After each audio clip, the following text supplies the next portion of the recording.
له كفوا أحد.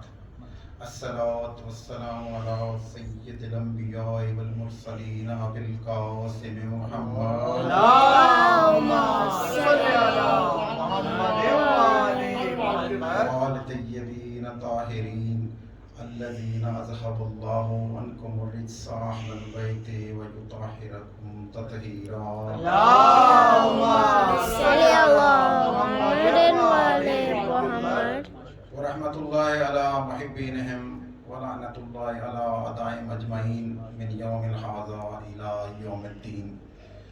أما بعد فقد قال الله سبحانه وتعالى في الكلام المجيد وفرقان الحميد قول الحق. بسم الله الرحمن الرحيم. صلوات پڑھے محمد. اللهم صل على محمد وعلى محمد.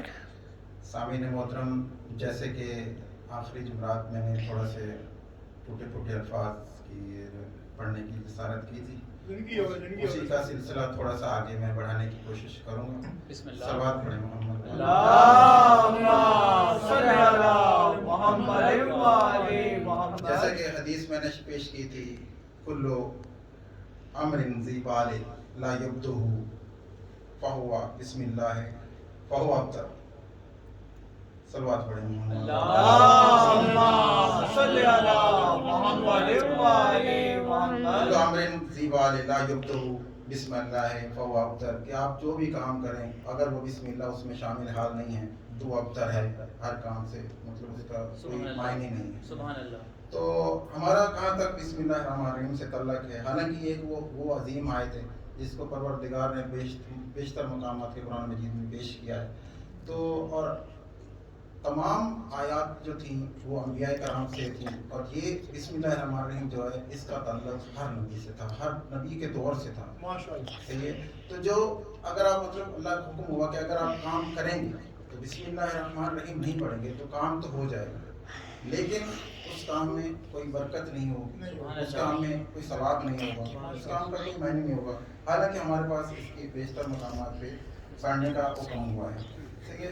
اس طرح ہی میں نے ایک امام کا فرمان آپ کے سامنے پیش کیا تھا، امام حسن عسکری علیہ السلام. اللهم صل على محمد وعلى محمد. ہمارے شیعوں کی علامات میں سے میں نے ایک علامت پیش کی تھی، اس کو تھوڑی سی وضاحت کر دوں. 4 علامتیں ہیں، جس میں پہلی علامت یہ ہے کہ وہ 51 رکعت نماز پڑھے گا.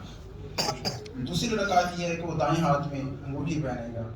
تیسری جو اس میں علامت ہے وہ یہ ہے کہ وہ زمین پہ سجدہ کرے گا، جیسے ہم لوگ. اور چوتھی علامت جو میرا موضوع ہے وہ یہ ہے کہ بلند آواز سے بسم اللہ الرحمن الرحیم پڑھے گا. تو صلوات پڑھے محمد. اللهم صل على محمد وعلى محمد. سامعین، ہم اپنی روزمرہ کی زندگی میں کتنا ہی بسم اللہ الرحمن الرحیم کو پڑھتے ہیں. اگر ہم اس کا معمول بنا لیں گے تو ہماری طرف سے ایک میسج جائے گا جو ہمارے بچوں تک پہنچے گا، اور بچے بھی اس کا معمول بنائیں گے تو کیا ہمارے برکات ہمارے شامل حال نہیں ہوں گی؟ بے شک ہماری زندگی میں برکات شامل حال ہوں گی، اور اس سے ہمیں بہت ساری مشکلات سے بچاؤ ہوگا. تو ایسے ایک فرمان ہے مولا امیر علیہ السلام کا، امام علی ابن ابی طالب علیہ السلام. اللهم صل على محمد وعلى محمد. مولا فرماتے ہیں، اللہ اکبر، سبحان اللہ، کیا مولا کا فرمان ہے. مولا فرماتے ہیں کہ میں ضمانت دیتا ہوں کہ اگر کوئی شخص بسم اللہ الرحمن الرحیم کھانا کھانے سے پہلے بلند آواز سے پڑھے اور بعد میں الحمدللہ کہے تو میں ضمانت دیتا ہوں کہ اس کو وہ کھانا کوئی نقصان نہیں پہنچائے گا. سبحان اللہ. سبحان اللہ. کتنا بڑا فرمان ہے مولا کا کہ ہم لوگ اس سے کتنا جو ہے نا وہ دور ہے. اسی طرح شراز بھائی نے کہا تھا کہ جب بھی آپ پڑھیں اپنے ساتھ حوالے جیب میں رکھیں، تو میں نے حوالے انشاءاللہ اپنے ساتھ رکھوں گا. نور الثقلین کتاب ہے، جلد نمبر 1 صفحہ نمبر 22. اس پہ ابن عباس روایت کرتے ہیں کہ انہوں نے فرمایا کہ ایک دفعہ مولا علیہ السلام سے فرمایا کہ مولا آپ جو ہے نا بسم اللہ الحمدللہ رب العالمین کی سورہ الحمد کی تشریح فرمائیں، تھوڑی سی تفسیر فرمائیں. تو عشاء سے لے کے فجر ہو گئی تو بسم اللہ سے ہی آگے نہیں بڑھے. سبحان اللہ. تو اس نے بولا کہ مولا میں نے آپ سے تو الحمد کی تفسیر کے لیے کہا تھا، تو آپ تو بسم اللہ الرحمن الرحیم کے بے سے بھی آگے نہیں بڑھے. اس وقت مولا فرماتے ہیں کہ قرآن مجید میں ہر چیز کا علم ہے، ہر چیز کا علم جو ہے نا وہ اللہ تعالیٰ نے قرآن مجید میں دیا ہے، اور قرآن مجید کا سارا علم جو ہے الحمد میں ہے، اور الحمد کا جو پورا علم ہے وہ بسم اللہ الرحمن الرحیم میں ہے، اور بسم اللہ کا پورا علم جو ہے وہ با میں ہے، انا نقطۃ اللہ تحت البا، میں وہ نقطہ ہوں جو بے کے نیچے ہے۔ اسی طرح بھائی جان نے بڑا عقیل بھائی نے بہترین انداز میں قرآن مجید کے بارے میں پڑھا ہے، تو یہ تو بسم اللہ قرآن مجید سے بھی پہلے ہے، تو جو واقعہ انہوں نے فرمایا بالکل 100% ایسے ہی ہے۔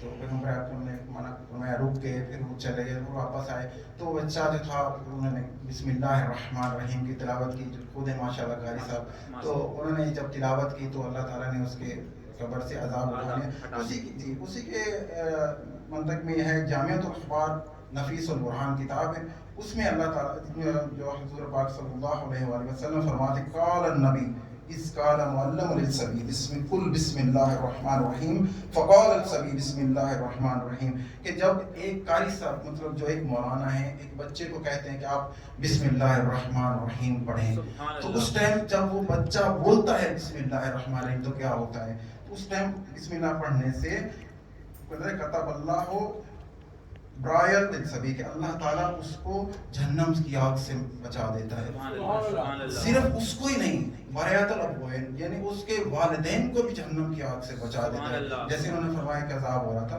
بالکل صحیح ہے، کتاب کا حوالہ میں نے آپ کے سامنے پیش کیا ہے۔ پھر صرف والدین ہی نہیں، اس کے معلم جو استاد ہے اس کو بھی اللہ تعالیٰ اس کے صلوات پڑھے محمد اللہم صلی علی محمد وعلی محمد۔ اور حدیث پر پیش کروں گا، من قرأ بسم اللہ الرحمن الرحیم کتب اللہ لہ بکل حرف 1000 حسنہ، کہ اللہ تعالیٰ جو بندہ ایک دفعہ دل سے بسم اللہ الرحمن الرحیم کی تلاوت کرتا ہے تو اللہ تعالیٰ اس کو ہر حرف کے بدلے میں 4000 نیکیاں عطا کرتا ہے۔ سبحان اللہ۔ دیکھیں کتنی منزلت ہے، ہمیں پہچاننا چاہیے کہ ایک چھوٹی سی آیت ہے، اس کی کتنی منزلت، کیا اللہ تعالیٰ ایسے ہی ہمیں ایک چھوٹی سی آیت کے بدلے میں بسم اللہ الرحمن الرحیم کے بدلے میں ہمیں اتنی نیکیاں دے رہا ہے، اس کی عظمت ہے، اس کا سبب ہے، کیوں کہ ہم نے ہر چیز کو چھوڑ کے، ہم نے شجر حجر، ہم نے سورج چاند بت پرستی ہر چیز کو چھوڑ کے ہم نے بسم اللہ الرحمن الرحیم، ہم نے اللہ پہ ایمان لائے ہیں، اس کا مقصد ہے، تو اللہ تعالیٰ کیا ہمیں اس کے حسنات نہیں دے گا؟ پھر اللہ تعالیٰ صرف اس سے نہیں بلکہ اللہ تعالیٰ آگے فرماتے ہیں کہ اللہ اس کے درجات بلند کرے، رفع اللہ ضرب 4000 درجات، اس کا درجات بلند فرمائے گا، اور 4000 اس کے گناہ بھی معاف فرمائے گا۔ سبحان اللہ، سبحان اللہ، صلوات پڑھے محمد۔ اللہم صلی علی محمد وعلی محمد۔ ایک اور حدیث ہے، فإن أمتي يأتون يوم القيامة وهم يقولون بسم اللہ الرحمن الرحیم، کہ میرا امتی جو ہے وہ قیامت کے دن بسم اللہ الرحمن الرحیم کی تلاوت کرتے ہوئے اٹھے گا۔ ماشاءاللہ، سبحان اللہ۔ اگر ہم اپنی زندگی کا معمول بسم اللہ الرحمن الرحیم نہیں بنائیں گے تو کیسے ہم اٹھیں گے؟ تو اسی لیے ہمیں ہر موقع پہ اپنے ہر کام سے پہلے بسم اللہ الرحمن الرحیم کی تلاوت کو معمول بنانا چاہیے۔ کوئی بھی کام، جب بھی آپ کام کریں، کوئی بھی کام کریں، چاہے وہ واجب ہے، سنت ہے، مستحب ہے، کسی قسم کا بھی کام ہے، تو بسم اللہ الرحمن الرحیم زبان پہ ہونا چاہیے۔ پہلے تو ہوتا تھا کہ آج کھانا کھانا شروع کرتے تھے کہتے ہیں بسم اللہ کریں، آج کل کہتے ہیں آئیں جی شروع کریں۔ تو جب ہم نے اپنے آپ سے بسم اللہ کو اتنا دور کر دیا تو کیسے ہماری زندگی میں مشکلات واپس نہیں آئیں گی؟ اتنا نازک سا دور ہے، تو ہم کچھ نہ کچھ ہمیں اس چیز سے لینا چاہیے کہ ہم بسم اللہ الرحمن الرحیم جو ہے ہمارے پاس ایک بہت بڑا اللہ تعالیٰ کی طرف سے نعمت ہے، اس کو لینا چاہیے۔ اسی طرح ایک واقعہ ہے چھوٹا سا، وہ پیش کر کے میں تمام فرماؤں گا۔ بسم اللہ، صلوات پڑھے محمد۔ اللہم صلی علی محمد وعلی محمد۔ قبلہ اور محمد نقوی صاحب اس دنیا سے رحلت فرما گئے، ان کے لیے درود صلوات پڑھیں۔ اللہ صلی علی محمد، درجات بلند فرمائے۔ انہوں نے یہ واقعہ پڑھا ہے اور میں اس کو آپ کے سامنے پیش کرنا چاہوں گا کہ ایک سرکار خطبہ دے رہے تھے جمعہ میں، اور انہوں نے کہا کہ جب بھی آپ کے اوپر کوئی مشکل آئے، کسی ٹائم کوئی مشکل، کوئی پریشانی آئے، تو آپ نے یہ عمل ہے ہمیشہ اپنے پاس یاد رکھیں، اور اس کو کم و بیش 100 دفعہ پڑھنا ہے۔ وہ کیا ہے؟ یا رحمان و یا رحیم بحق بسم اللہ الرحمن الرحیم۔ تو جیسے ہی انہوں نے سنا، صحابیوں نے سنا، ابن زید ہیں کچھ ایسا نام ہے ان کا، تو وہ اپنے سفر پہ چلے گئے۔ جیسے ہی انہوں نے اپنی تھکاوٹ محسوس کی، انہوں نے کہا چلے میں نماز پڑھتا ہوں، میں تھوڑی دیر آرام کر لیتا ہوں۔ تو جیسے ہی انہوں نے اپنا آرام کے لیے لیٹے تو انہوں نے محسوس کیا کہ میرے ہاتھ پاؤں جو ہے نا وہ باندھے جا چکے ہیں. تو اس نے دیکھا تو سامنے ایک کوئی آدمی تھا, وہ تلوار لے کے اس کو قتل کا ارادہ رکھتا تھا. تو نے پوچھا آپ کیوں مجھے قتل کرنا چاہتے ہیں؟ تو اس نے کہا کہ تم جو جس کا کلمہ پڑھتے ہو میں اس لیے تمہیں قتل کرنا چاہتا ہوں. تو ان کے ذہن میں فوراً سے یہ عمل آ گیا. تو تازہ وہ سن کے آئے تھے کہ یا رحمان یا رحیم بحق کے بسم اللہ الرحمن الرحیم. تو انہوں نے فٹافٹ سے 3 دفعہ پڑھا یا رحمان یا رحیم بحق کے بسم اللہ یا رحمان یا رحیم بحق کے بسم اللہ. تو جو ہے تیری صاحب, تو اس کے بعد 3 دفعہ جب پڑھا تو پیچھے سے آواز آئی رک جاؤ خبردار.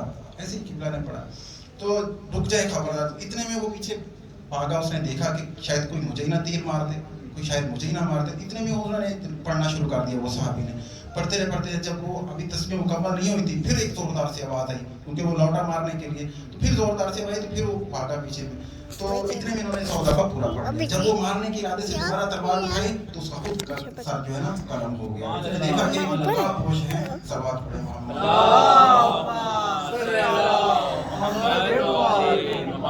نقاب پوش ہے تو وہ انہوں نے اس کے ہاتھ کی رسی کاٹی تو فٹافٹ سے اپنے جو پاؤں کی رسی سی وہ کھولنا چاہی تاکہ اسی کروں. اچھا پانی پیو, پہلے پانی پیو, پہلے پانی پیو, پانی پیو. ایسے ہی پریشان ہو گئے تو واپس لوٹا. اس نے سرکار کے ساتھ پوچھا کہ سرکار آپ کا دیا ہوا عمل جو ہے وہ میں نے آزمایا ہے اور میں بچ گیا ہوں, لیکن میرے سے ایک کام نہیں ہوا. وہ کیا ہے؟ یہ ہے کہ میں قدم بوسی اور ان کا شکریہ ادا کروں. بولو بسم اللہ, بولو بسم اللہ. میں یہاں ملا دوں کیا کیوں نہیں میں پہچانوں گا, لازم پہچانوں گا. یا علی آئیے آپ سامنے. جیسے مولانا نے کہا محمد بلند کر